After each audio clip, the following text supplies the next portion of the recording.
You are about to witness my finest hour. For whatever reason, I've been thinking a lot about my Garfield telephone that I had at one time, and I'm totally obsessed with these clothespin automatas. So I've gone ahead and I've glued a piece of the clothespin, and now I'm just trying to figure out how I'm going to make this automata work. I'm going to base it on the Garfield telephone. So with the Garfield telephone, for you that don't know it, its mechanism was the eyes would be opening and closing. So you have the telephone was part of the body here, and then you'd pick up the receiver and then the eyes would open. I'm going to have the same sort of setup. I'm not going to have the phone because that's not necessary. So I'm just going to have Garfield lying down here. And then the eyeballs are going to need a peg. Let's say this is the front view. Now to have the bottom lid is going to be the one that's moving. So I'm going to need eyeballs on a circle, 2 circles. This is the theory. And then a peg going through them inside the head. Okay, so these would be the pegs running right through. And the side view would be, this is the extra sculpted piece. This is the eyeball. This is the peg. And you'd have an eye hook, and the motion would be when this clothespin opens, then it would pull down this way. When it gets pulled that way, the orange would come up this way. So it would fill up here. So we've got the peg, we've got the wire running through here, and this is the angle that the clothespin takes. So it goes like this, and it goes like that. So I'm hoping that it's going to be enough of a pull. There's your lesson for today, kids. When it says don't pull the rope, don't pull the rope. I sculpted Garfield so I would know what the size was and what size I'd need to make the eyes. I started digging out, as you can see, the eyes and where the mechanism's going to go through. But then I quickly realized that I would have a really hard time putting the mechanism in and the eyes in now. So I'm going to have to build Garfield around. But I did have to do this anyways to figure out what size the eyes. Here's my wood dowel, and I'm going to cut it to about here. I don't want the dowel to come through on the sculpt. I want it to be hidden, so I'm making it smaller than the width of the head. I've sculpted 2 balls, and I'm going to put that onto the doweling. I might as well put the wire in now since it's cut open and I don't want to spend all that time smoothing it out. I'm going to just do a little loop here. Now I'm going to run the loop this direction and not that direction. And one thing that I've learned the hard way is that if I embed this wire, I'm going to cut it, but if I embed it like this, joining wire is going to be pulling it, right?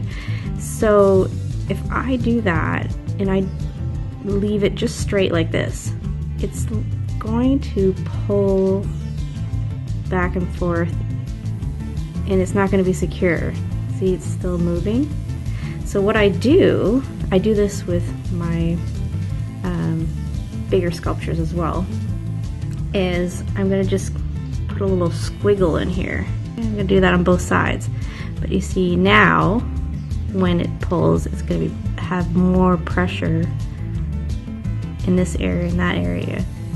So it's not going to be able to just twirl like this dowel. Anyways, if you don't understand why that is, just trust me, it helps.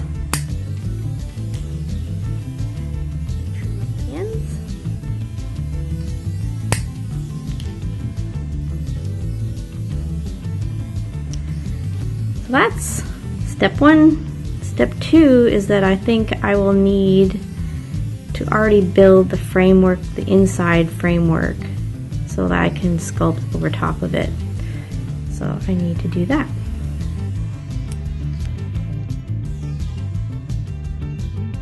So this is going to be on the bottom of Garfield's head. Okay, so when the wire is attached here, it's going to have to come down here. So I need to cut this area out.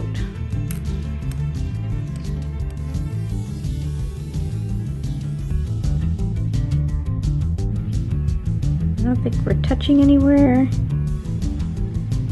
I'm going to bake that, and we're going to start, after that comes out of the oven, we can start sculpting Garfield.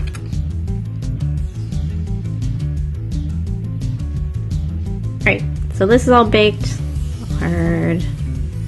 So before I put it in the sculpture, I better paint, I think, because it's going to be a mess if I don't. So this is the tricky part. I gotta remember where the white part is going to be. So when it pulls down, that means the lid is coming up all the way. So this should be, right here should be all orange. So I'm going to mark that. This is all theories, so let's hope I got this right. I may not do the pupil, I might just do the white part. Okay, got some paint. It's probably gonna need a couple coats. I'm gonna let that dry and paint another couple coats.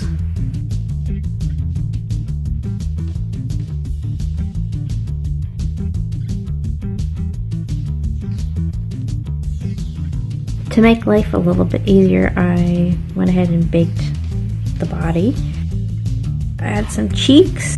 So I want to get it as close to the eyeballs as possible because I don't want it to be too inset. So that will be the tricky part.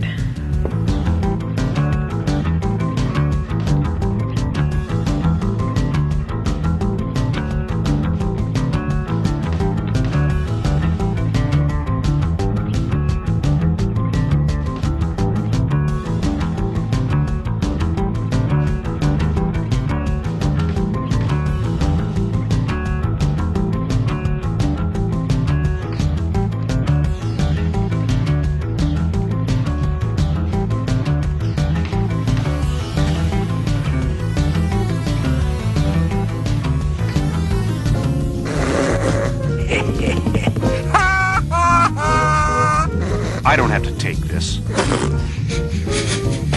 No cat is gonna make a fool out of me.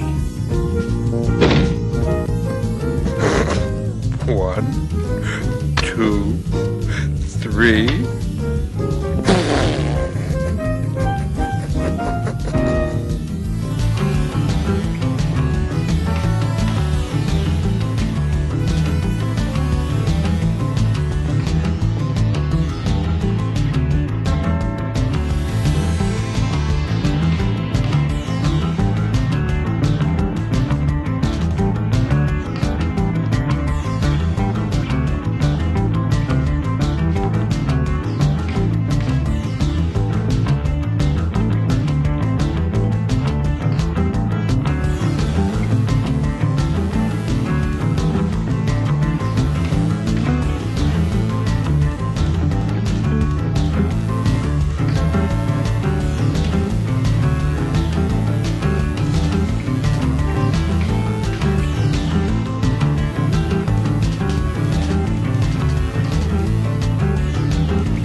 So I baked my Garfield, it looks good.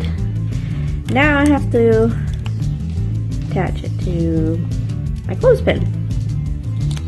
So I think I want to drill it so that it's straight like this. So wherever it lands like that. So hard to tell where it goes. Okay, so I'm gonna drill through here all the way through. It's gonna come out here, then I'm gonna carve a little bit so I can lay it flat, and then drill back in there. It could go into here or something. Alright, so this is going to be another tricky part. I drilled the holes, and I did drill it a little bit wider this direction because I know it's going to need that angle to push back up. So when it's closed, that means that this lever should be all the way up. So I should be all the way open. So let's try putting that in like that. I think I'm safe to glue it down.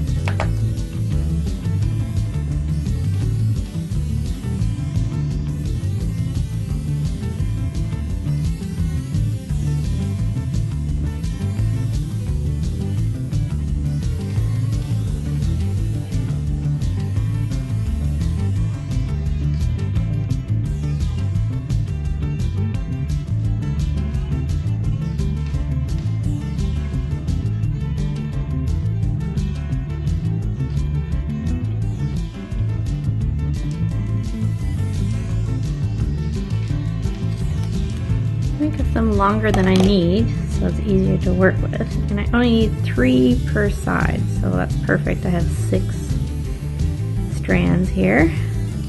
Separate them. I'm gonna take a little bit of glue. Let that dry.